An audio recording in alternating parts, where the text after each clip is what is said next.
जी नमस्कार साथियों, good morning प्यारे दोस्तों।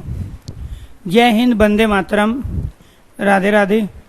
आज की जो हमारी क्लास है उसमें टॉपिक चल रहा है हमारा विशेषण के भेद। और विशेषण के भेदों में अब तक हम एक भेद अपना कंप्लीट कर चुके हैं, वो है गुणवाची विशेषण। इसके बाद संख्यावाची विशेषणों के बारे में बताया गया और हम दोनों को एक साथ ही लेंगे, संख्यावाची और परिमाणवाची को भी। तीसरे भेद पे चर्चा करते हैं। पहले परिमाणवाची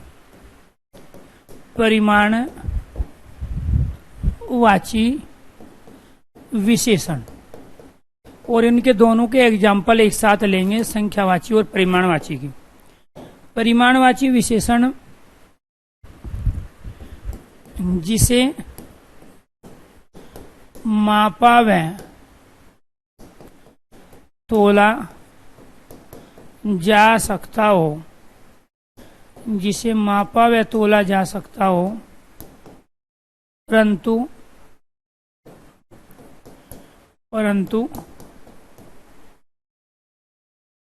गिना ना जा सके, उसको क्या कहते हैं हम? परिमाणवाची विशेषण। दूसरा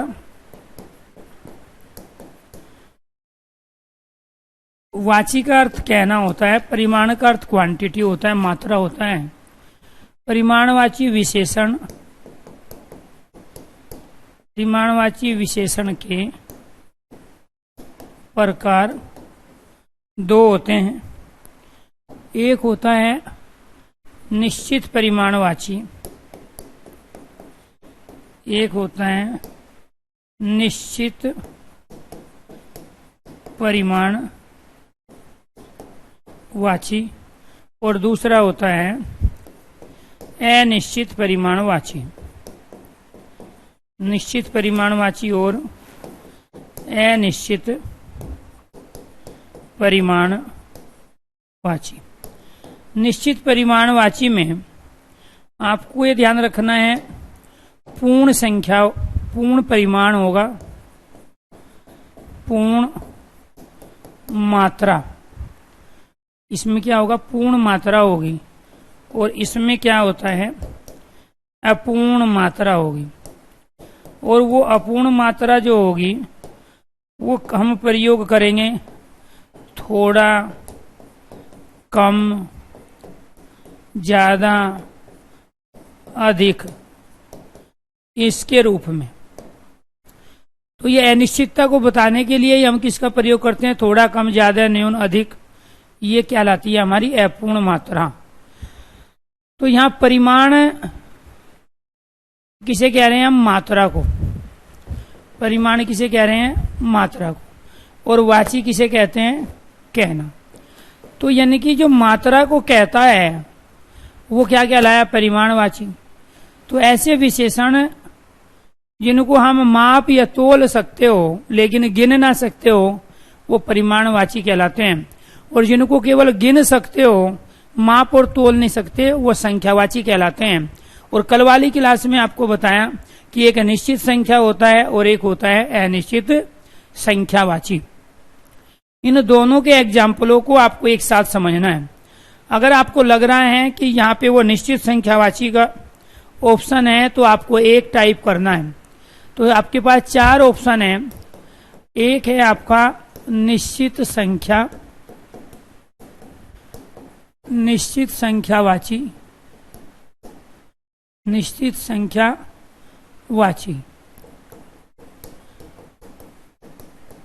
विशेषण। दूसरा है आपका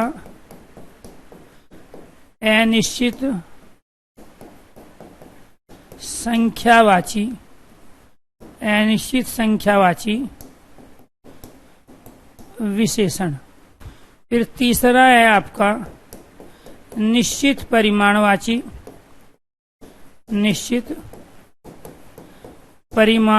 विशेषण। निश्चित परिमाणवाची विशेषण। और फिर फोर्थ है अनिश्चित परिमाणवाची विशेषण। फोर्थ क्या है? अनिश्चित परिमाणवाची, अनिश्चित परिमाणवाची विशेषण। ये आपको ध्यान रखना है। 4 आपके ऑप्शन हैं। मैं यहाँ पे कुछ सेंटेंस लूंगा, आपको केवल 1, 2, 3, 4 या फिर आपको ABCD में से जिसमें सहूलियत हो, आपको आराम हो, वो आपको टाइप करना है। तो यहाँ पे पहला सेंटेंस है हमारा,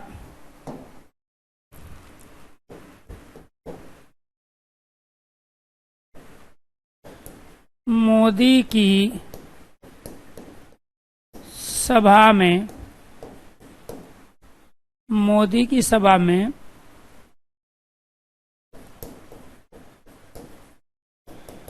1000 व्यक्ति थे। दूसरा, मुझे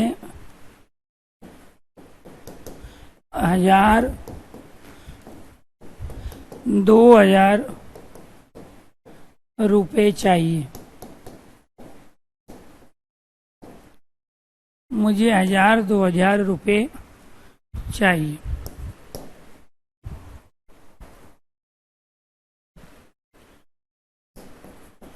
बच्चा भूखा है, आधा लीटर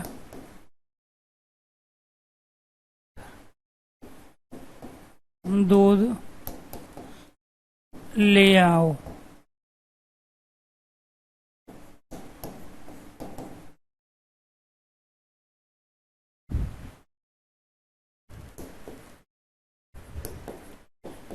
बरसात का पानी छाती तक भर गया।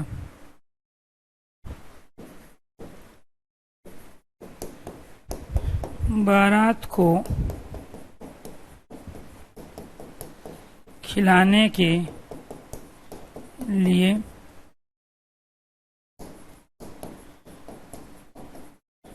4 क्विंटल चावल चाहिए।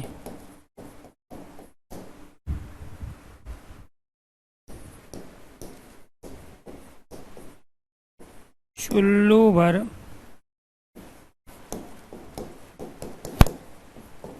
पानी में डूब मरो।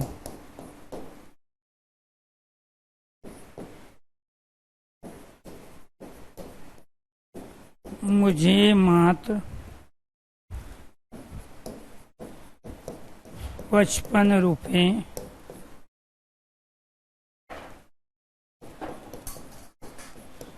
बैंक में जमा करने थे।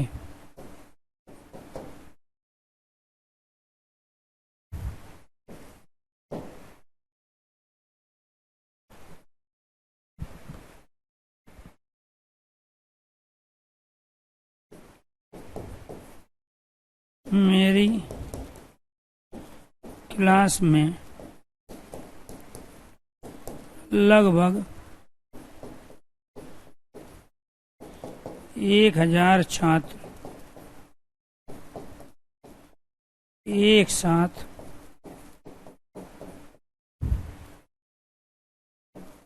पढ़ते हैं।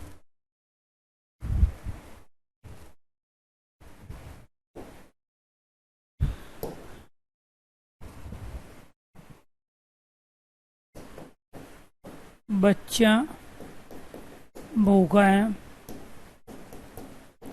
थोड़ा दूध चाहिए।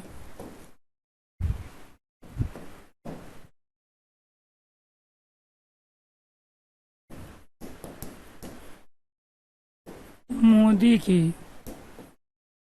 सभा में लगभग 1,00,000 व्यक्ति उपस्थित हुए।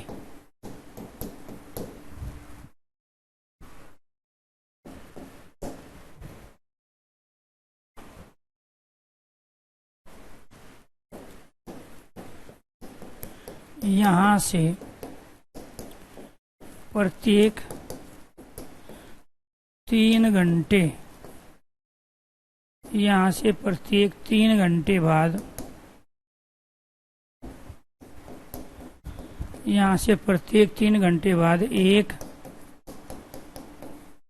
रेलगाड़ी जाती है।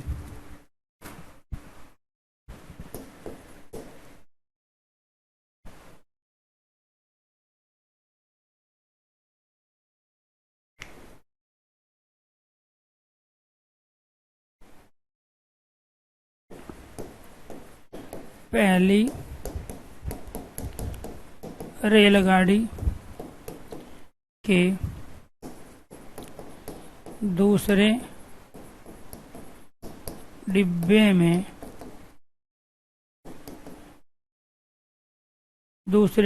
में तीसरी खिड़की के पास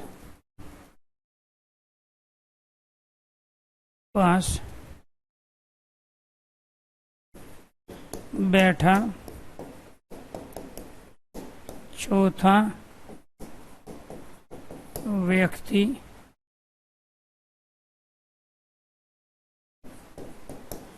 आपका पुराना शिक्षक रहा है।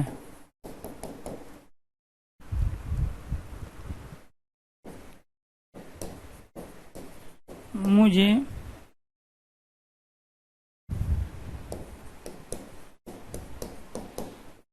दक्षिणा में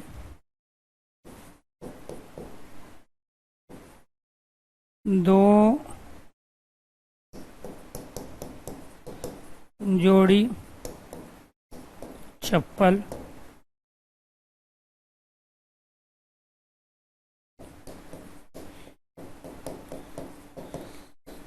एक जोड़ी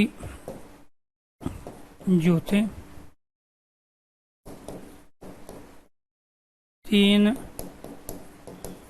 जोड़ी कपड़े,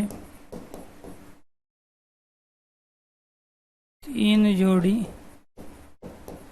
कपड़े,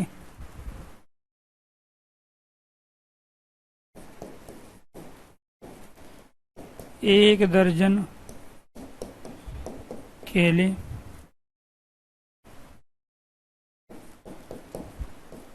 और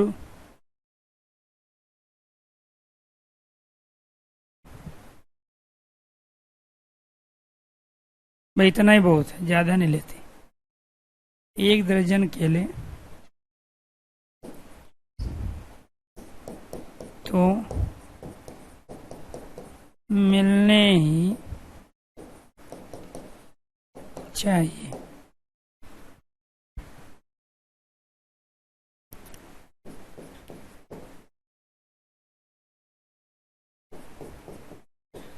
तेल का टैंकर,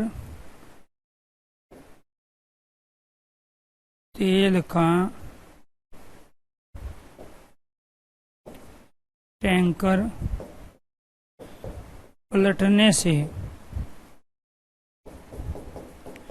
हजारों लीटर तेल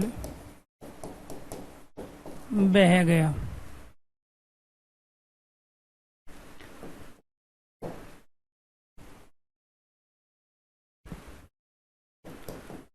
मोदी की मिल में आग लगने से सैकड़ों मीटर कपड़ा जल गया।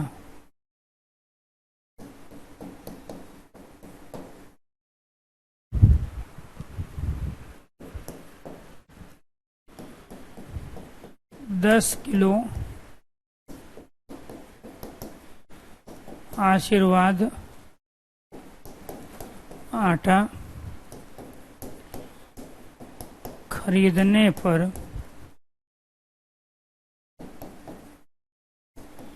250 ग्राम हल्दी मुफ्त मिल रही है।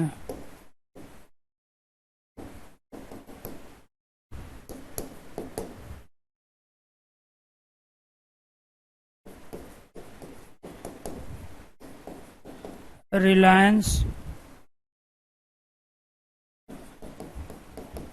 स्टोर से 10 किलो चीनी लेने पर 400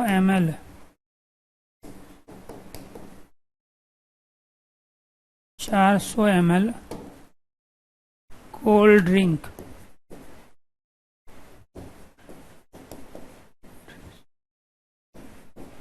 फ्री दी जा रही है।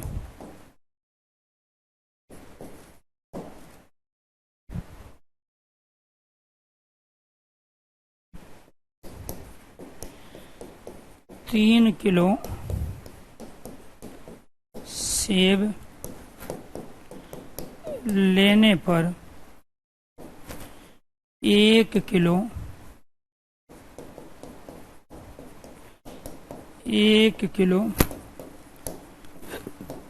खरबूजा फ्री फ्री फ्री मिल रहा है।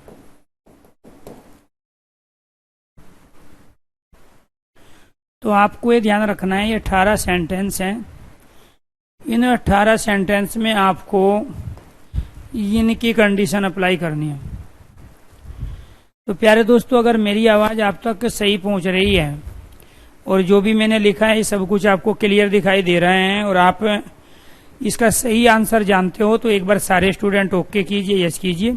फिर बाद में पता चलेगा कि आप में से कितने बच्चे झूठ बोलते हैं जब आपसे आंसर लेंगे। तो यहाँ तक की जो चीजें हैं, अगर आप तक वो पहुंची हैं तो एक बार सारे स्टूडेंट ओके कीजिए, यस कीजिए। मैंने 18 एग्जाम्पल यहाँ पे लिए और इन 18 एग्जाम्पल में ये चारों कंडीशन आपको अप्लाई करनी है।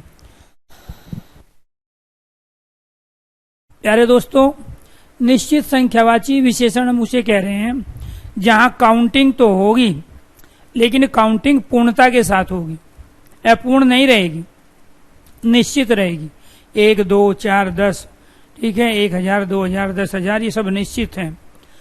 अनिश्चित संख्यावाची उसे कहते हैं जो हाँ काउंटिंग हो लेकिन वो काउंटिंग लगभग में हो, पूर्ण काउंटिंग ना हो।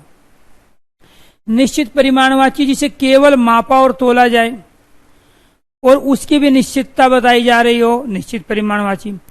अनिश्चित परिमाणवाची जिसे मापा तोला जाए लेकिन अनिश्चितता हो कि वो कितनी है, थोड़ी, कम, ज्यादा, अधिक, इस रूप में हम प्रयोग कर लेते हैं।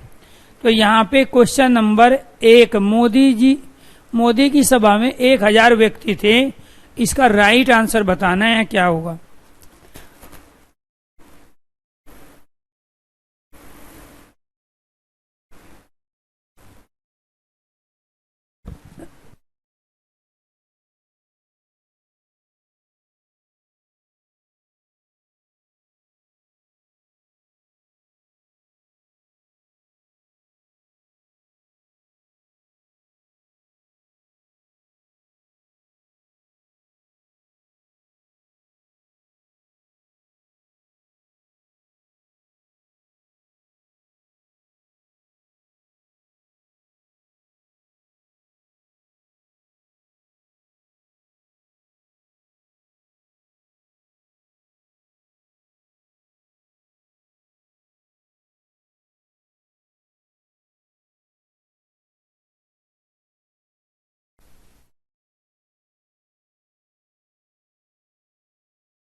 Very good. चलो जी, मोदी की सभा में 1000 व्यक्ति थे। व्यक्ति यहाँ विशेष्य हैं और 1000 यहाँ पर निश्चित संख्या को बता रहे हैं। व्यक्ति यहाँ न तो मापे जाएंगे कि वो 4 फुट का था, 5 का था या 6 फुट का व्यक्ति था, न यहाँ तोला जाएगा कि वो 50 किलो का व्यक्ति था, 55 का था या 100 किलो को पार व्यक्ति आ गया। मोदी की सभा में 1000 व्यक्ति थे। तो सबसे पहला काम है, हमें जो विशेष्य होता है उसकी पहचान करनी होती है। वो विशेष्य हमें बताएगा कि उसको हम माप रहे हैं, तोल रहे हैं या फिर गिन रहे हैं। माप तोल रहे हैं तो परिमाण है और गिन रहे हैं तो संख्या है। तो ये संख्यावाची हुआ। अब संख्यावाची में निश्चित संख्यावाची है या अनिश्चित संख्यावाची है, तो फिर हमें ये देखना होता है कि 1000 दिया है, लगभग 1000 होता तो अनिश्चित संख्या हो जाता। 1000 है तो ये क्या कहलाएगा, निश्चित संख्यावाची। तो इसके लिए हम टाइप क्या करेंगे, 1। इसके लिए हमें क्या टाइप करना है, 1 या ए। हमें 1000-2000 रुपए चाहिए। अब उसको 1000 चाहिए या पूरे 2000 चाहिए, 1200-1500 या 1800 चाहिए, ये क्लियर नहीं है। इसलिए इसके लिए टाइप करेंगे हम 2, अनिश्चित संख्यावाची। बच्चा भूखा है, आधा लीटर दूध चाहिए। दूध यहाँ विशेष्य है, दूध को लीटर में माप रहे हैं तो परिमाणवाची है। परिमाणवाची भी यहाँ पे पूर्ण है क्योंकि आधा है, तो इसलिए जब आधा है तो इसके लिए राइट आंसर हो गया आपका 3 या सी। बरसात का पानी छाती तक भर गया, तो यहाँ पे प्यारे दोस्तों ये पानी की हम काउंटिंग कर नहीं सकते, तो परिमाणवाची होगा। परिमाण में ये छाती तक गया तो छाती 4 फुट पे है, 3.5 पे, 5 फुट पे क्लियर नहीं है, बच्चे की है या किसी बड़े व्यक्ति की है, इसलिए कहलाया अनिश्चित परिमाणवाची। बारात को खिलाने के लिए 4 क्विंटल चावल चाहिए। चावल की आप काउंटिंग नहीं करोगे, 1 चावल, 2 चावल, 3 चावल, 10 चावल। चावल को आप तोलोगे, वो भी क्विंटल में, और क्विंटल भी कितने हैं यहाँ पे 4, तो ये कहलाया निश्चित परिमाणवाची यानी कि 3। चुल्लू भर पानी में डूब मरो। अब किसी की चुल्लू छोटी है, किसी की चुल्लू बड़ी है, तो चुल्लू किसे कहते हैं, दोनों हाथों को जब एक साथ लेते हैं और इसमें पानी लेते हैं तो उसी को चुल्लू कहते हैं। तो यहाँ वो किसी की छोटी किसी की बड़ी हो सकती है चुल्लू, तो इसीलिए क्या कहलाया, अनिश्चित परिमाणवाची। मुझे मात्र 55 रुपए बैंक में जमा करने हैं। तो यहाँ पे प्यारे दोस्तों रुपए की बात है, रुपए की काउंटिंग होगी, मापेंगे तोलेंगे नहीं, और वो काउंटिंग कितने हैं, मात्र 55 रुपए है, तो ये कहलाया आपका निश्चित संख्यावाची। मेरी क्लास में लगभग 1000 छात्र एक साथ पढ़ते हैं, तो यहाँ पे छात्र अपने आप में विशेष्य है, वो निश्चित 1000 है, लेकिन 1000 से पहले आपने लगभग लगाया हुआ है, तो इसका मतलब पूरे 1000 नहीं, 1000 से तो कम है या फिर ज्यादा है, इसीलिए प्यारे दोस्तों वो कहलाएगा अनिश्चित संख्यावाची। बच्चा भूखा है, थोड़ा दूध चाहिए। दूध को हम मापते हैं, तोलते हैं, और तोलने के लिए यहाँ अनिश्चित परिमाप दिया है, इसलिए राइट आंसर 4 अनिश्चित परिमाणवाची। मोदी की सभा में लगभग 1 लाख व्यक्ति उपस्थित थे। यहाँ व्यक्ति है 1 लाख, 1 लाख से पहले लगभग दिया है, इसलिए कहलाएगा अनिश्चित संख्यावाची। यहाँ से प्रत्येक 3 घंटे के बाद एक रेलगाड़ी जाती है, तो यहाँ घंटे की हम काउंटिंग करेंगे, तोलेंगे नहीं। काउंटिंग भी कितनी है, यहाँ 3 जो कि पूर्ण है। यहाँ रेलगाड़ी है, काउंटिंग करेंगे, यहाँ पे तोलेंगे नहीं कि ये 4 टन की रेलगाड़ी अभी गई है, अभी 6 टन वाली आने वाली है। 2 क्विंटल की रेलगाड़ी चली गई, अब 4 क्विंटल वाली रेलगाड़ी में चलेंगे, ऐसा हम नहीं बोलते हैं। रेलगाड़ी की काउंटिंग होगी, और काउंटिंग क्या है 1, यहाँ पे घंटे भी काउंटिंग क्या है यहाँ 3, और ये क्या कहलाए हमारे निश्चित संख्यावाची। पहली रेलगाड़ी है, तो रेलगाड़ी कौन सी है, पहली, तो निश्चित संख्यावाची। दूसरा डिब्बा है, निश्चित संख्यावाची। तीसरी खिड़की है, निश्चित संख्यावाची। चौथा व्यक्ति है, निश्चित संख्यावाची। राइट आंसर हो गया आपका ए।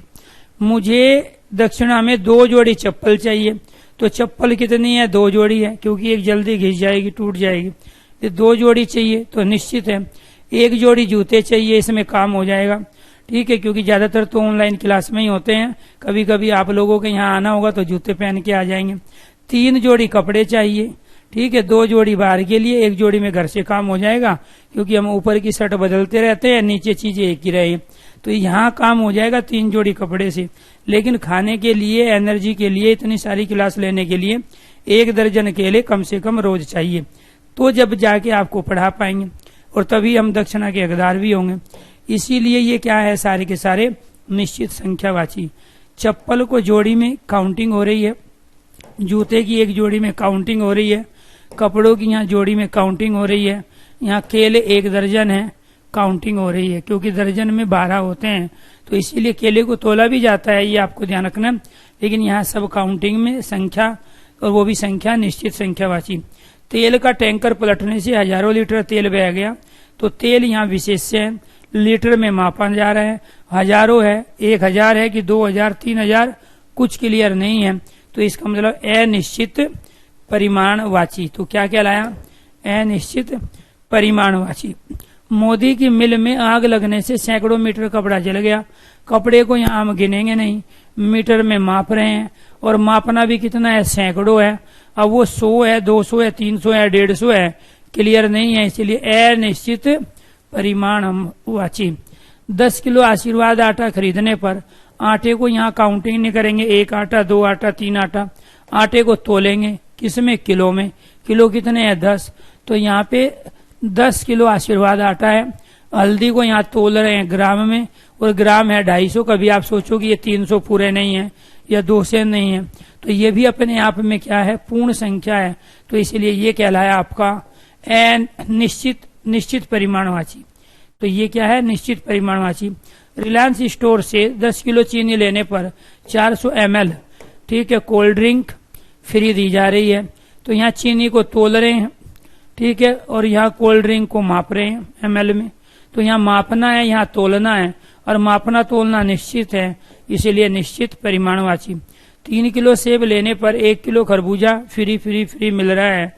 तो ये सारी चीज जितनी मैं बता रहा हूँ मैं लेके आया हूँ, ठीक है।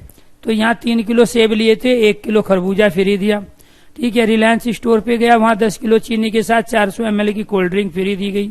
10 किलो आशीर्वाद आटा लेके आया था, तो 250 ग्राम की हल्दी फ्री मिली। तो इसलिए टीचर बन रहे हो ना आप लोग, तो ये चीज ध्यान रखना है।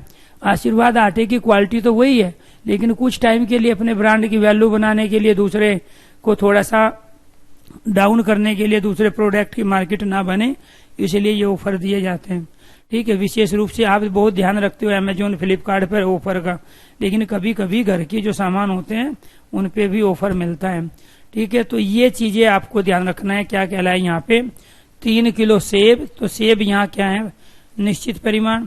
यहाँ खरबूजा क्या है, निश्चित परिमाण। और ये क्या कहलाया, राइट आंसर हमारा 3, निश्चित परिमाणवाची के लिए 3 अर्थात हम सी को टाइप करते हैं। अगर ये सारी चीजें प्यारे दोस्तों आपको ध्यान रखना है कि आपकी समझ में आ गई है, पूरा टॉपिक क्लियर हो गया है। और टॉपिक क्या है आपका, टॉपिक है निश्चित संख्या, अनिश्चित संख्या, निश्चित परिमाण और अनिश्चित परिमाण। परिमाण कहते हैं मात्रा को, और मात्रा में या तो हम चीजों को मापते हैं या फिर मापना या फिर तोलना। जहां मापना और तोलना हो वो क्या क्या है, मात्रा, क्वांटिटी। संख्या क्या है, अंक अर्थात डिजिट, इसी को क्या कहते हैं, गिनना। तो अंकों को गिना जाता है, और वो काउंटिंग भी 2 तरीके से होगी, निश्चित और अनिश्चित। और यहाँ मापना और तोलना भी 2 तरीके से होगा, निश्चित और अनिश्चित। अगर सब कुछ समझ में आ गया है तो एक बार सारे स्टूडेंट ओके कीजिए, यस कीजिए, और जिसको जिसमें दिक्कत है वो नंबर आप लिख दीजिए, उसको दोबारा से बता देंगे। क्योंकि आप में से सारे बच्चे टीचर नहीं बनेंगे, कुछ बच्चे विद्वान बनेंगे, लेखक बनेंगे, साहित्यकार बनेंगे, कुछ बच्चे 2023-24 में भर्ती हो जाएंगे, और कुछ 24 और 25 में होंगे। तो आप में से 1-2 बच्चा ऐसा जरूर होगा, जैसे अभी आया हेमंत का 13 सर कन्फ्यूजन है, तो 13 देख लो। मुझे दक्षिणा में 2 जोड़ी चप्पल चाहिए, तो ये जो जोड़ी होती है, जब कह रहा है वो 2 जोड़ी, तो काउंटिंग करेंगे ना, तो जो 2 जोड़ी का मतलब कितना हुआ, 4 चप्पल हुआ। अब ऐसे बहुत सारे बच्चे होते हैं जो हो तो जाते हैं दिमाग से बड़े, एज से बड़े हो जाते हैं शरीर से, लेकिन सामाजिक ज्ञान नहीं होता है, उनका IQ लेवल कम होता है।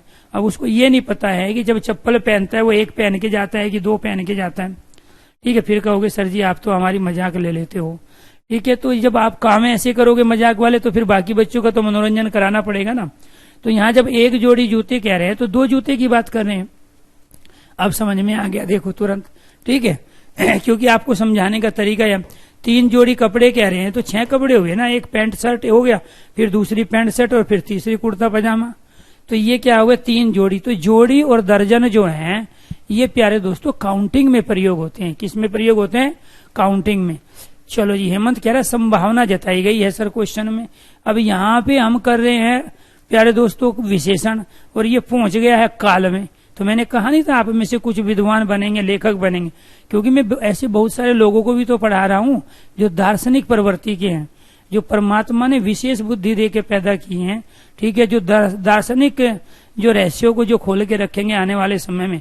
स्कूलों में भी ऐसे बहुत सारे टीचर होते हैं, एडजस्ट नहीं कर पाते हैं। पढ़ाना बच्चों को होता है, बात करते हैं समाज को और देश को बदलने की। ऐसे लोग भी फाइनल सिलेक्शन पाएंगे, इसमें कोई दो राय नहीं है। तो यहाँ संभावना जताई गई है सर। इसमें शायद, हो सकता है, लगता है, संभव है का प्रयोग है कहीं। कहीं का ईंट, कहीं का रोड़ा, और भानुमती ने कुनवा जोड़ा। ठीक है, ठीक है सर, आप बहुत बेइज्जती करते हैं। तो ये बेइज्जती नहीं है, ये भिगो भिगो के मारने वाली बात होती है। अगर ऐसे नहीं करेंगे तो आप लाइन पे नहीं आओगे, आप सही डायरेक्शन में काम नहीं करोगे।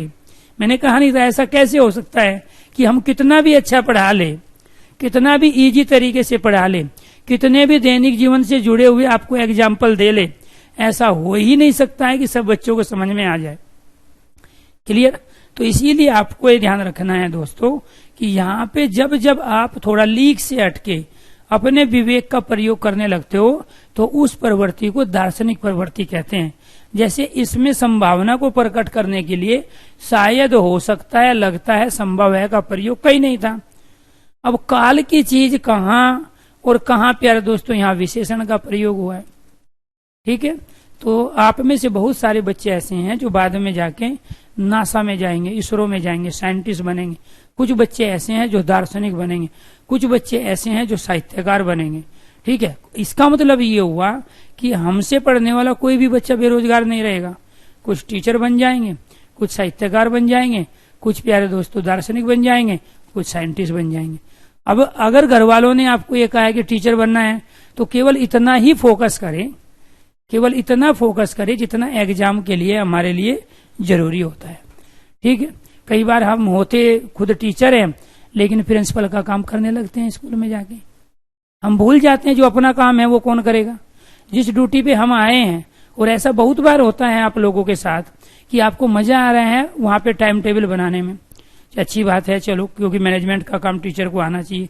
लेकिन फिर क्या करते हो, जो वहां पे यूडीसी एलडीसी क्लर्क होते हैं आप उनका काम करने लगते हो, क्योंकि आपको अच्छे तरीके से आता है वो काम।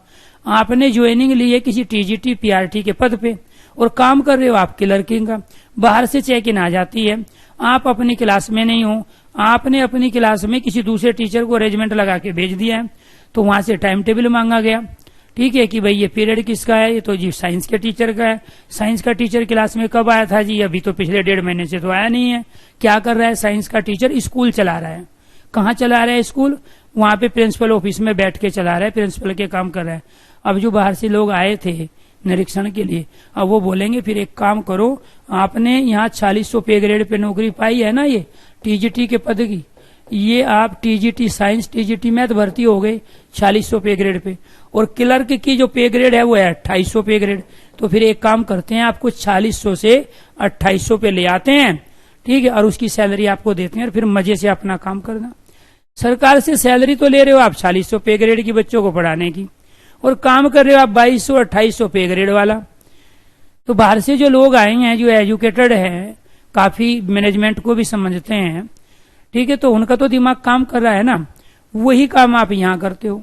अरे जो काम आपको दिया गया है, जो टारगेट आपने डिसाइड किया है, उसके अनुसार चीजों को अचीव करोगे या सूचना इकट्ठे कर लोगे। इसीलिए 20 बार रोकता हूं, फोकस, चीजों पे फोकस, और जब तक फोकस नहीं होगा वो अचीवमेंट आपका नहीं होगा। ठीक है, तो दाएं बाएं मत जाया करो पढ़ते हुए। सर जी संभावना जताई गई है। ठीक, अब पता नहीं कहाँ कहाँ से दिमाग के कौन से फोल्डर को खोल के बैठ जाते हैं। अगर आपको टीजीटी के मैथ साइंस पढ़ाने का, इंग्लिश हिंदी संस्कृत पढ़ाने का अगर काम मिला है तो वही काम कर लेना जाके चुपचाप, ठीक है।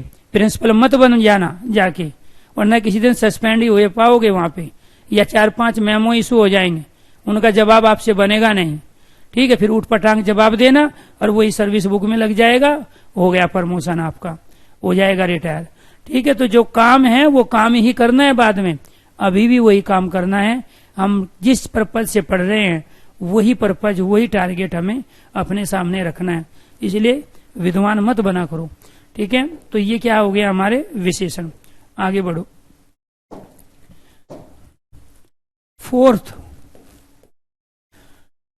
फोर्थ है हमारा सार्वनामिक विशेषण। क्या है? सार्वनामिक विशेषण।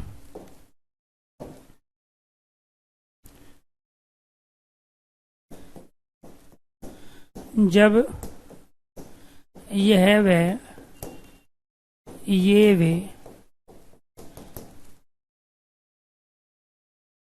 जब यह वह, ये वे सर्वनाम का प्रयोग, सर्वनाम का प्रयोग किसी जातिवाचक, किसी जातिवाचक संज्ञा की, किसी जातिवाचक संज्ञा की विशेषता बताने के लिए, किसी जातिवाचक संज्ञा की विशेषता बताने के लिए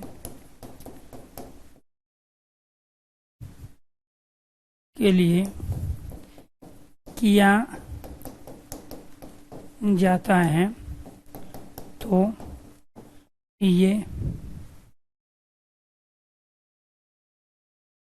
ये सर्वनाम ना होकर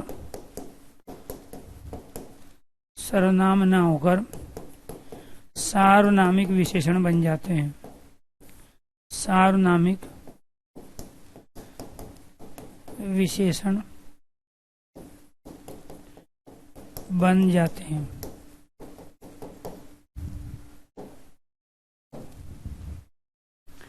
दूसरा, जब अनेक में से किसी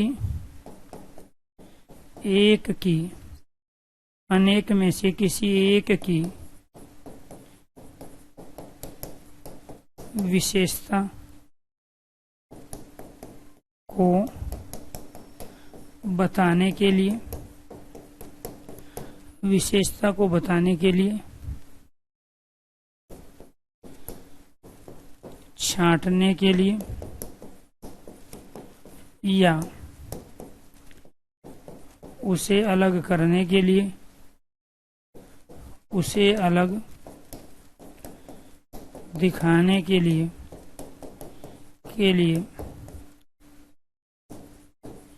यह वह, ये वे, यह वह, ये वे आदि सर्वनाम का प्रयोग किया जाता है, आदि सर्वनाम का प्रयोग किया जाता है।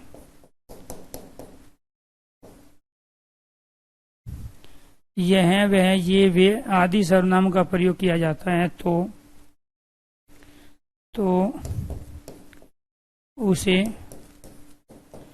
सर्वनाम न कहकर,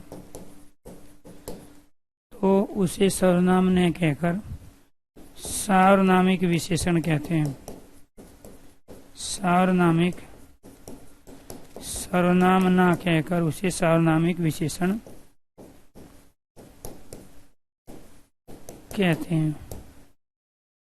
तो उसे सर्वनाम ना कहकर उसे सार्वनामिक विशेषण कहते हैं। तो ये है प्यारे दोस्तों हमारे सार्वनामिक विशेषण।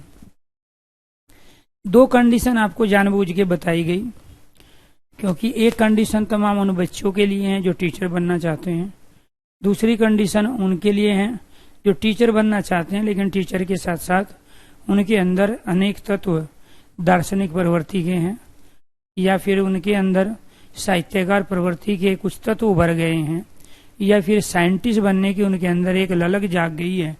तो दूसरा कंडीशन उन्हीं लोगों के लिए, क्योंकि अलग अलग टेस्ट के साथ जब हम लोग पढ़ते हैं तो फिर हमें एक ही सेंस को समझने के लिए अलग तरह के शब्दों का प्रयोग करना पड़ता है। तो यहाँ जो हम सेंटेंस लेंगे उसको समझना है इन कंडीशन के आधार पर। यह है गाय 20 लीटर दूध देती है। वह घोड़ा बहुत तेज दौड़ता है।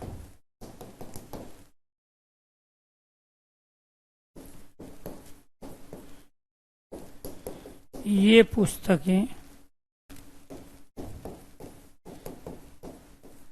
सबसे अच्छी है।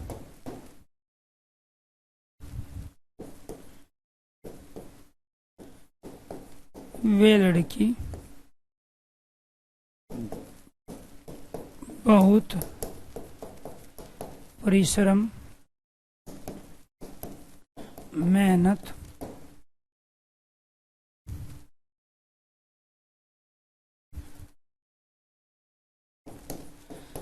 कर रही है। तो प्यारे दोस्तों, आपको ध्यान रखना है, हमने इन चारों सेंटेंस में यह का प्रयोग किया, वह का प्रयोग, ये का प्रयोग और वे का प्रयोग किया। दूसरी चीज आपको ये भी ध्यान रखनी है कि हमने यहाँ गाय जातिवाचक संज्ञा का प्रयोग किया, घोड़ा जातिवाचक संज्ञा का प्रयोग, पुस्तक जातिवाचक संज्ञा का प्रयोग, लड़की जातिवाचक संज्ञा का प्रयोग। तो यहाँ गाय के अंदर जातिवाचक संज्ञा, क्योंकि इसके अंदर नील गाय, साहिवाल गाय, देसी गाय, अमेरिकन गाय, सारी गायें आ गई। घोड़े के अंदर दरियाई घोड़ा, ठीक है, गिरा हुआ घोड़ा, सारे के सारे घोड़े आ गए। पुस्तक के अंतर्गत सारी पुस्तकें आ गई। लड़की के अंदर सारी लड़की आ गई। तो ये जातिवाचक संज्ञा है, एक पॉइंट।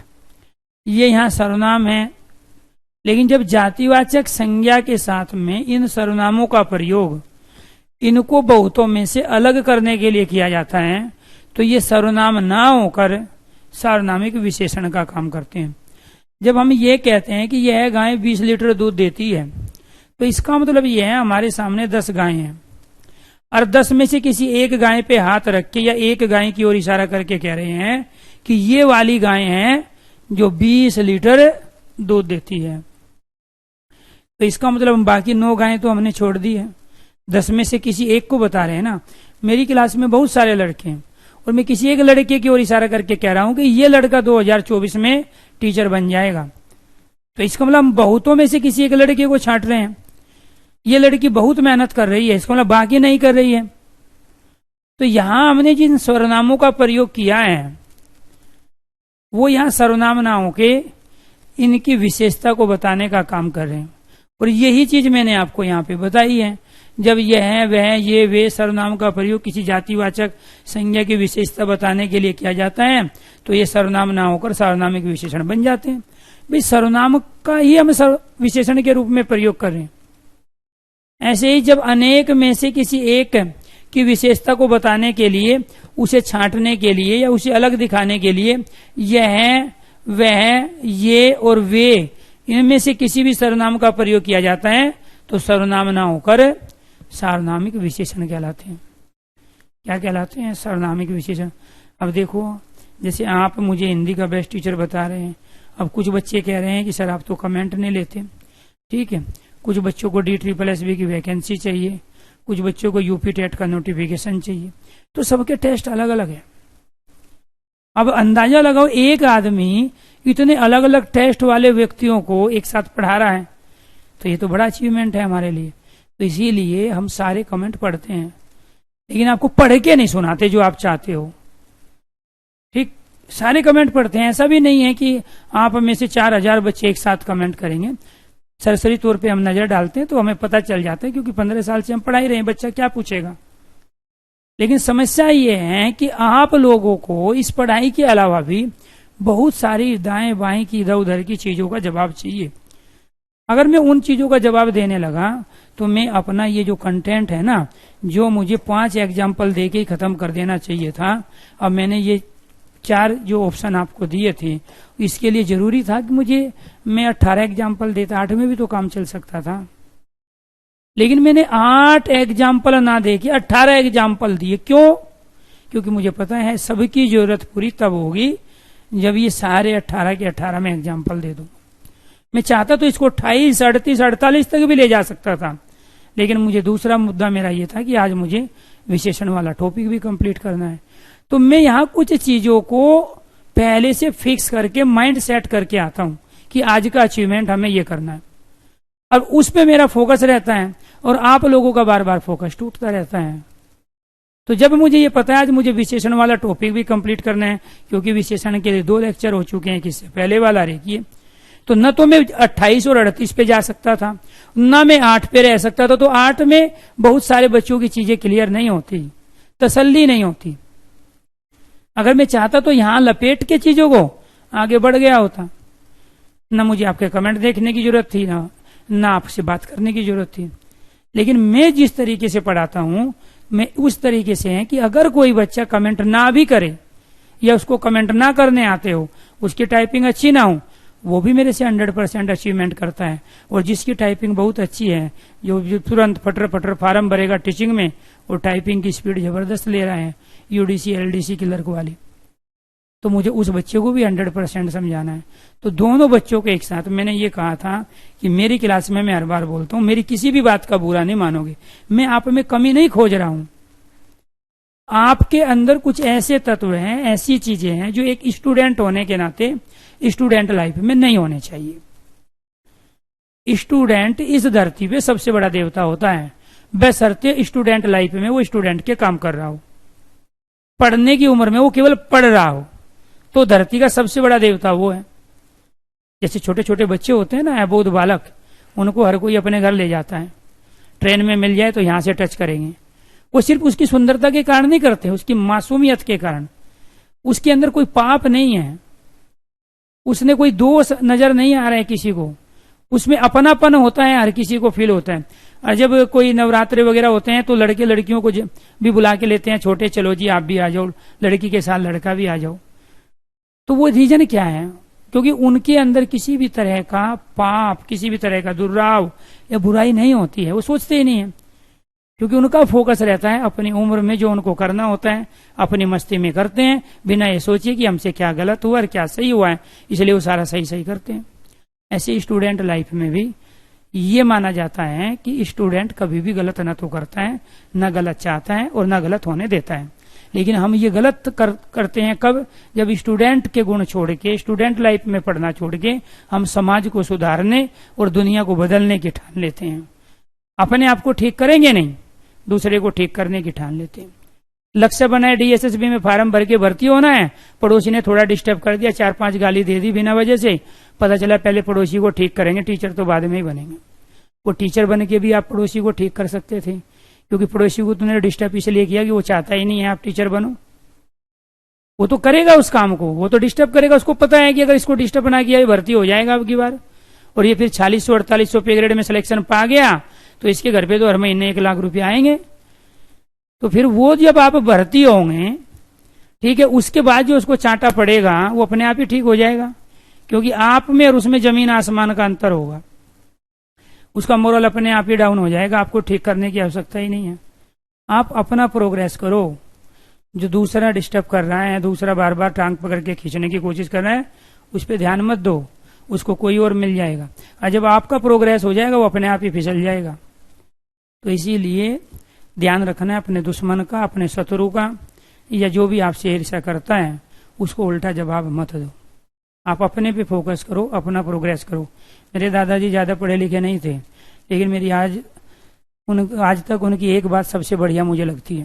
मैं थोड़ा चिड़चिड़े प्रवृत्ति का था, ठीक है, शरीर में हल्का था, कोई भी कुछ भी कह देता था। पढ़ने में थोड़ा ठीक ठाक था, होशियार था, किताबों के पास ज्यादा बैठता था, कितना अचीव करता था वो बात अलग है। तो आपको उस समय जब उनको लगा कि इस बच्चे को रोज परेशान करते हैं, रोज हम भी किसी को समझाने नहीं जाएंगे, तो उन्होंने मुझे एक ही बात कही थी कि आप इतने अच्छे काम करो, आप इतने अच्छे काम करो कि आपके जो दुश्मन हैं, जिनका आपके साथ कंपटीशन है, जो आपको परेशान करते हैं, वो अपने बारे में ना सोच पाए, वो आपके बारे में सोचे कि आप क्या कर रहे हो। और ये बात बिल्कुल सही है, 100%। आप दूसरों के बारे में सोचने लगोगे तो आपके बारे में कौन सोचेगा, आप तो खुद ही गिर गए हो। आप अपने बारे में सोचो और दूसरे को मजबूर करे कि वो सुबह शाम आपके बारे में ही सोचता रहे, उसको अपने बारे में सोचने का मौका ना मिले। और मैं सच्चाई कह रहा हूं, जिनको मुझे जवाब देना था मैंने जवाब देना बंद किया, झगड़ा करना बंद किया, अपनी पढ़ाई पे फोकस किया।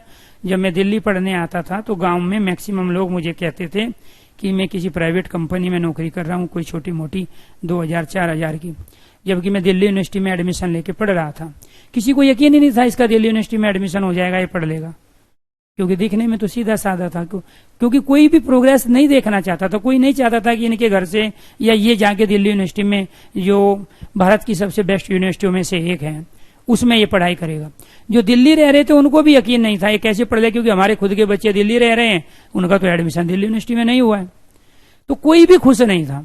अगर मैं उनको सबको जवाब देता मैं फला कॉलेज में पढ़ रहा हूं, फले कोर्स में एडमिशन लिया हूं, तो वो भी मेरे से बहुत कुछ सीख जाते। सच्चाई ये है कि मैं चुपचाप पढ़ता रहा। मैंने ग्रेजुएशन की, फिर पीजी किया, उसके बाद में उसके प्यारे दोस्तों मैंने फिर बीएड किया, उसके बाद एमफिल, पीएचडी सब कुछ कर लिया। आज सारे वो लोग जो ये कहा करते थे कि मैं प्राइवेट फैक्ट्री में या कंपनी में छोटी मोटी कोई नौकरी कर रहा हूं, मैं पढ़ नहीं रहा हूं, उनको जवाब मिल गया अपने आप। ये बात सही है। इसीलिए मैं ये कहना चाह रहा हूं कि आप मेरी किसी भी बात का बुरा नहीं मानोगे। मेरा ये पढ़ाने का तरीका है, मेरा ये समझाने का तरीका है, मेरा ये आपका सही रास्ते पे, सही लाइन पे लाने का तरीका है। अगर मेरी बात का आप बुरा मानोगे, मम्मी पापा की बात का बुरा मानोगे, तो फिर इस लाइफ में आपको समझाने वाला कोई दूसरा नहीं है, और खुद आप अपने आप समझोगे नहीं।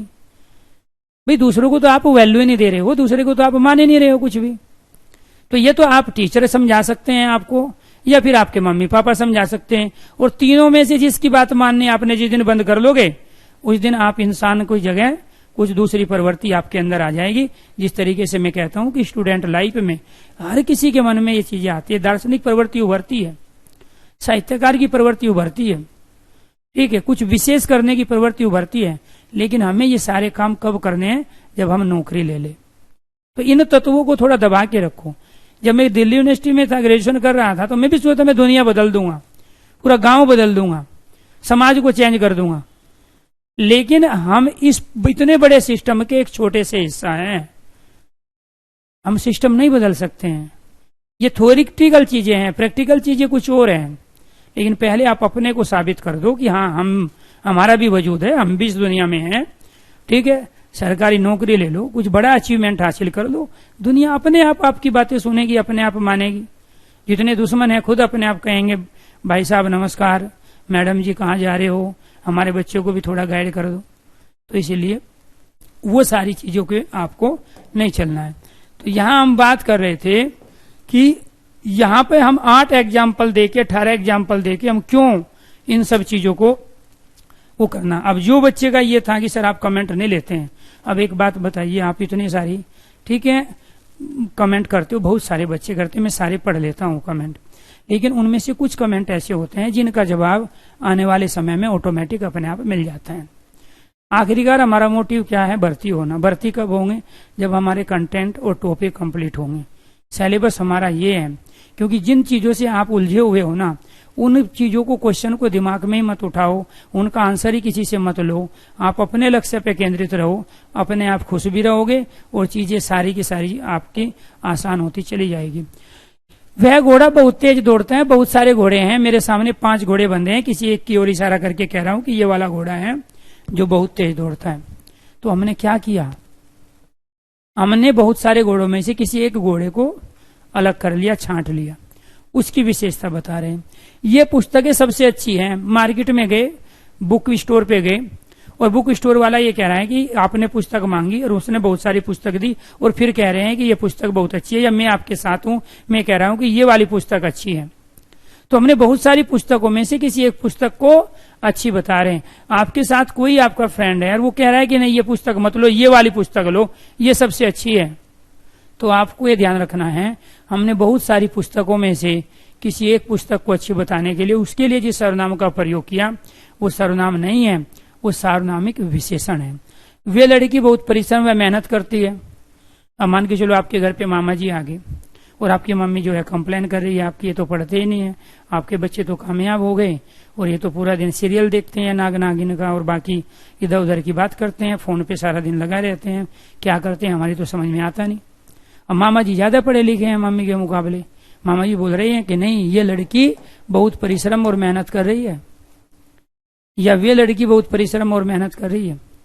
तो मामा जी ने आपका डिफेंस कर लिया, क्योंकि मामा जी ने बाकी जो लड़की जो मम्मी ने सबको कैटेगरी में एक ही कैटेगरी में खड़ा कर दिया था कि ये लड़की नहीं पढ़ रही है हमारी, और मामा जी ने बोला कि नहीं ये लड़की बहुत परिश्रम और मेहनत कर रही है, क्योंकि मामा जी तो जानते हैं मामा जी को एक तो लाडले हैं और दूसरे उन्होंने आपका बचाव भी कर लिया और बहुत सारी लड़कियों में से आपको अच्छा भी बता दिया। तो इसलिए ये जो है अपने आप में सर्वनाम ना होके सार्वनामिक विशेषण बना। तो प्यारे दोस्तों ये सारे के सारे जो हमारे एग्जाम्पल हैं ये हैं सार्वनामिक विशेषण के। सर्वनाम में इक लग के हमने क्या बनाया, सार्वनामिक। सर्वनाम में इक लग के क्या बना लिया हमने, सार्वनामिक। तो यानी कि विशेषण संज्ञा से तो बनते ही हैं, विशेषण संज्ञा से तो बनते ही हैं, सर्वनाम से भी बनते हैं। तो यही चीज आपको यहाँ पे बताई गई। विशेषण वाला टॉपिक हो गया कंप्लीट।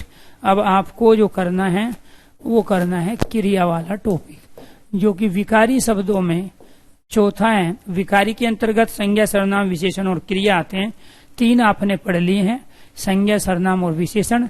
चौथा है आपका क्रिया, और क्रिया कहते हैं किसी कार्य के होने की स्थिति का जो हमें ज्ञान करा रहे हैं वो क्रिया है। और क्रिया यहाँ है रचना के आधार पर,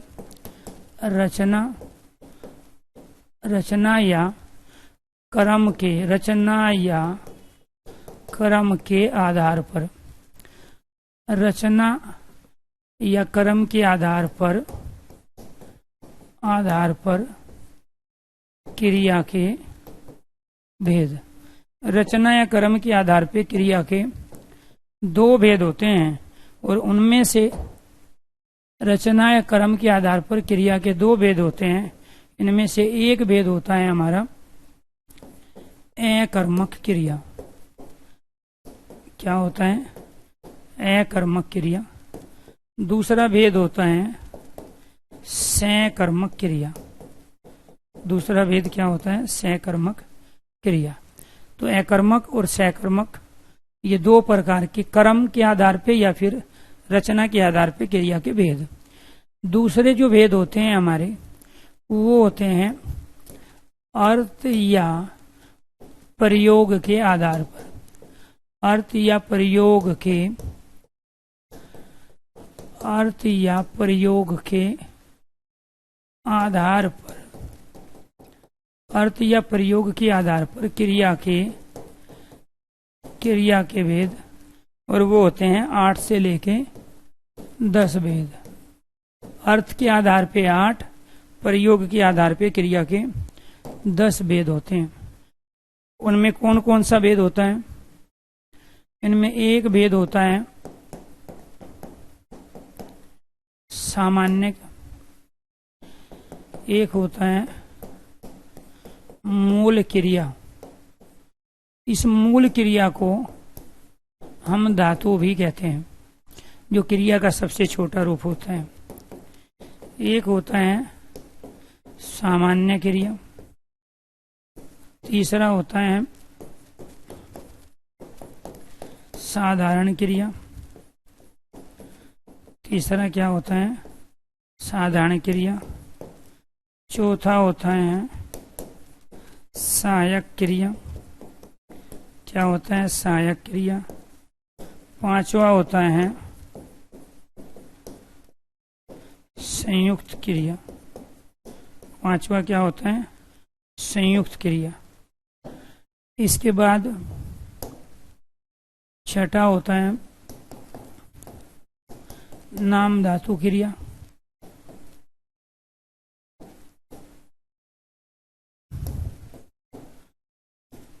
पूर्वकालिक क्रिया। पूर्वकालिक क्रिया। इसके बाद सातवां होता है प्रेरणार्थक क्रिया। प्रेरणार्थक क्रिया। आठवां होता है द्विकर्मक क्रिया। द्विकर्मक क्रिया। नौवां होता है नाम धातु क्रिया। क्या होता है? नाम धातु क्रिया। और 10वां होता है क्रियार्थक संज्ञा। 10वां होता है क्रियार्थक संज्ञा। तो आपको ये ध्यान रखना है कि यहाँ पे अर्थ या प्रयोग के आधार पे क्रिया के 8 से 10 भेद होते हैं। इनमें से जो ये 2 भेद हैं हमारे, एक तो हमारे मूल क्रिया और एक क्रियार्थक संज्ञा। अगर इन 2 को निकाल देते हैं तो ये अर्थ के आधार पर क्रिया के 8 भेद बचते हैं। और जब प्रयोग कहते हैं, क्योंकि प्रयोग हम क्रियार्थक संज्ञा का भी कर रहे हैं और मूल क्रिया का भी कर रहे हैं, तो आपको ये ध्यान रखना है कि पहला और लास्ट वाला भेद अगर निकाल दे तो अर्थ के आधार पे क्रिया के 8 भेद बचे। और जब वो पूछे प्रयोग के आधार पे तो ये 2 मिला दो आप, क्रियार्थक और मूल क्रिया, जिसको धातु कहते हैं। तो यहाँ पर ये वाला टॉपिक हम कल वाली क्लास में लेंगे दोस्तों। आपको ये ध्यान रखना है कि यहाँ मूल क्रिया कहते हैं जो क्रिया का सबसे छोटा रूप है। जैसे जा है तो ये मूल क्रिया हो गई। अब इसमें मैं जाना में ना जोड़ दूं तो ये कहलाएगी हमारी क्या? सामान्य क्रिया।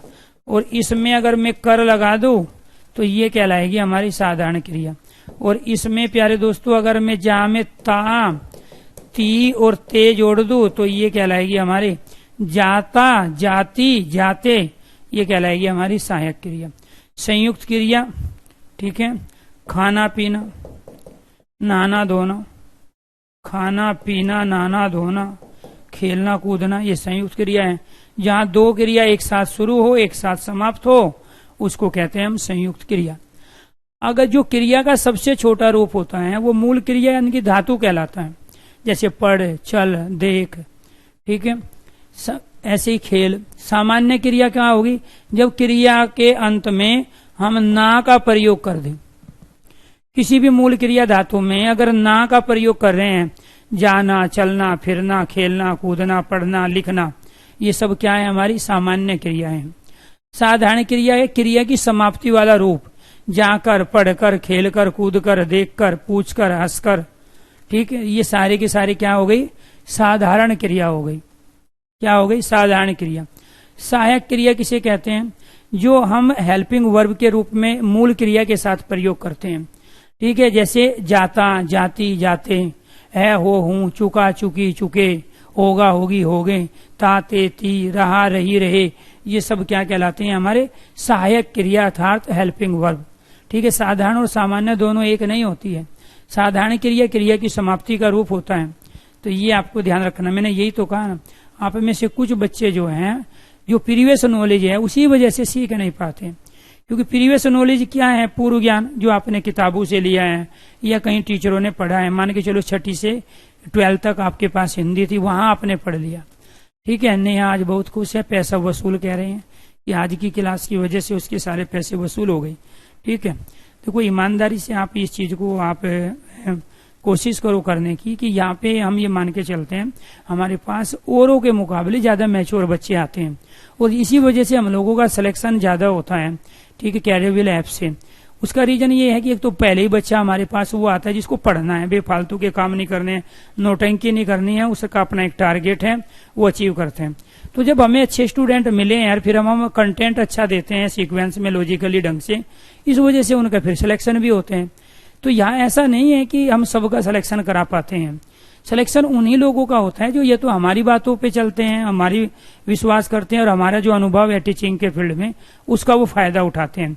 और दूसरा वो है कि वो खुद इतनी मेहनत कर रहा है कि हम उसको थोड़ी सी डायरेक्शन दे दे, थोड़ा कंटेंट दे दे सीक्वेंस में, तो वो अपने आप बाजी मार लेता है। तो कुल मिला के बात यह है केवल टीचर के अच्छे पढ़ाने से सिलेक्शन नहीं होते, केवल बच्चे के भी खुद पढ़ने से सिलेक्शन नहीं होते, दोनों का अपने आप में कॉम्बिनेशन बनता है कि वो टीचर उसको सही डायरेक्शन में लेके जाता है, बच्चा खुद सेल्फ स्टडी मेहनत करता है, फिर सिलेक्शन का प्रोसीजर अपने आप पूरा हो जाता है। तो इसीलिए जब आपको आनंद आने लगता है किसी चीज में, तो इसका मतलब है कि पहले वहां कॉन्सेप्ट आपके क्लियर नहीं थे। जैसे अभी आरती को दिक्कत थी सर साधारण सामान्य क्रिया एक होती है, ऐसा नहीं है। जब हम कह रहे हैं कि जो क्रिया का ना अंत वाला रूप होता है सामान्य होता है, और जब क्रिया में कर लगा होता है तो साधारण क्रिया है, तो फिर इसका मतलब जो आपके पास जो स्टेटमेंट थी या कॉन्सेप्ट था वो गलत था, क्योंकि आपने सीक्वेंस में पढ़ा नहीं, आपने देख लिया कहीं वैसे ही नॉर्मली एग्जाम्पलों के माध्यम से कभी इम्प्लीमेंट आपने किया नहीं। तो जो बिना सीक्वेंस के बिना लॉजिक के जो ऊटपटांग चीजें आपने इकट्ठी कर ली है वो भी कई बार बैरियर खड़ा करती है, विरोध पैदा करती है सीखने में। तो ये जो साधारण क्रिया होती है ये हमेशा क्रिया की समाप्ति का रूप होता है, ठीक है। तो ये जो सामान्य क्रिया होती है ये क्रिया में जो मूल क्रिया धातु होती है उसमें ना लगा के हम प्रयोग करते हैं। सहायक क्रिया बता दी आपको, संयुक्त क्रिया में दो क्रिया एक साथ शुरू होती है एक साथ समाप्त होती है। जैसे वह दौड़ते दौड़ते थक गया, तो जैसे दौड़ना शुरू हुआ थकना शुरू, दौड़ना बंद थकना बंद। तो जब भी दो क्रिया एक साथ शुरू हो एक साथ समाप्त हो, कई बार ये भी पूछा जाता है हाइफन योजक चिन्ह का प्रयोग किस क्रिया के साथ होता है, तो राइट आंसर है संयुक्त क्रिया के साथ। खाना पीना, खेलना कूदना, पढ़ना लिखना, नहाना धोना, ठीक है, गाना बजाना, तो ये सब क्या है संयुक्त क्रिया, दोनों एक साथ शुरू और एक साथ समाप्त। पूर्वकालिक क्रिया वहां होती है जहां कोई क्रिया सेंटेंस में दो क्रिया होती है, एक पहले समाप्त हो जाए और दूसरी क्रिया जारी हो। जो क्रिया जारी है कंटिन्यू चल रही है वो समापिका कहलाती है, और जो पहले समाप्त हो जाती है वो पूर्वकालिक क्रिया कहलाती है। जैसे मैं सुबह उठकर गर्म पानी पीता हूं, तो पहले सुबह उठा फिर मैंने गर्म पानी पिया, तो वो क्या कहलाया, जो मैं सुबह उठा पूर्वकालिक क्रिया, और गर्म पानी पीना क्या कहलाया, समापिका क्रिया। प्रेरणार्थक क्रिया में दो कर्ता होंगे, एक कर्ता सीधे कार्य में इन्वॉल्व ना होके दूसरे से करवाएगा। आप मम्मी से कपड़े धुलवाते हो, मम्मी से खाना बनवाते हो, तो ये प्रेरणार्थक क्रिया है, खुद नहीं बनाते। तो आपने मम्मी को बोला एक गिलास पानी दे दो, खुद नहीं पिया, मम्मी से ले रहे हो। तो वो जहां दो कर्ता किसी सेंटेंस में इन्वॉल्व हो लेकिन उनमें से एक कर्ता दूसरे कर्ता को आदेश दे रहा हो, दूसरे कर्ता से काम ले रहा हो, अर्थात उसको मोटिवेशन दे रहा हो, और मोटिवेशन लेने के बाद में जिस कर्ता के द्वारा वो क्रिया संपन्न होती है उसको कहते हैं प्रेरणार्थक क्रिया। द्विकर्मक क्रिया में भी दो कर्ता होते हैं, वहां दो कर्ताओं के बीच में कार्य होता है, दोनों का इन्वॉल्वमेंट होता है। इसमें एक दूसरे को बोलता है, मोटिवेट करता है, इसमें दोनों कर्ता इन्वॉल्व होते हैं। जैसे आप और मम्मी दोनों मिलके कपड़े धो रहे हो, दोनों मिलके खाना बना रहे हो, तो वो क्या कहलाता है, द्विकर्मक क्रिया। माता जी ने बच्चों को खाने के लिए लड्डू दिए, तो माता जी ने दिए और बच्चों ने लिए, तो दोनों कर्ता इन्वॉल्व होंगे तभी तो कार्य हो पाएगा। एक ने मना कर दिया कि नहीं मेरा तो मंगलवार का फास्ट है, आज मैं तो हनुमान जी का भक्त हूं, हनुमान जी का जो है मैं व्रत रखा हूं, तो मैं तो नहीं लूंगा, तो फिर कार्य होगा ही नहीं। तो इसके लिए दो कर्ता चाहिए, दोनों कर्ता के इन्वॉल्वमेंट पर जो क्रिया हो रही है द्विकर्मक क्रिया। नाम धातु क्रिया उस क्रिया को कहते हैं जो संज्ञा सर्वनाम विशेषण से बनती है। तो संज्ञा सर्वनाम विशेषण से भी क्रिया बनती है। जैसे लात संज्ञा है, लतियाना, ठीक है, पुलिस चोर को लतियाते हुए ले जा रही है, तो लतियाना है, बड़बड़ाना है, ठीक है, हिनहिनाना है, मिमियाना है, चिल्लाना है, दहाड़ना है, गुर्राना है, ये सारी की सारी क्रिया नाम धातु क्रियाएं हैं। शर्माना है, विशेषण से बनी है शर्म, ठीक है, गरमाना है, गर्म विशेषण है गरमाना, थोड़ी सी चाय मेहमानों के लिए गरमा दीजिए, तो वो नाम धातु क्रिया है। क्रियार्थक संज्ञा वो संज्ञा होती है जो क्रिया का काम करती है। जैसे सोना बहुत महंगा हो गया, ठीक है, शादी के दिनों में सोना बहुत महंगा हो जाता है, तो जो सोना है यहाँ पे ये संज्ञा भी है, और सोने का प्रयोग हम क्रिया के लिए भी करते हैं, यहाँ पर सोना सख्त मना है। तो जो संज्ञा के लिए भी आए और क्रिया के लिए भी आए उसको कहते हैं क्रियार्थक संज्ञा। क्या कहते हैं, क्रियार्थक संज्ञा। यहाँ सोना मना है, क्रिया है। शादी के दिनों में सोना बहुत महंगा हो जाता है 24 कैरेट वाला, ठीक है, तो वो संज्ञा है। तो ये था प्यारे दोस्तों आपका अर्थ या प्रयोग के आधार पर क्रिया के भेद, और इनको जानेंगे हम पिछली जो आगे कल क्लास होगी उसमें अकर्मक और सकर्मक डिटेल में पढ़ेंगे। ऐसा नहीं है क्रिया समाप्त हो गया, एक ही क्लास में ले लेंगे, कल वाले में क्रिया कंप्लीट हो जाएगा। और यही बहुत ज्यादा क्वेश्चन आपसे पूछे भी जाते हैं क्रिया के। धन्यवाद सभी दोस्तों को, नमस्कार।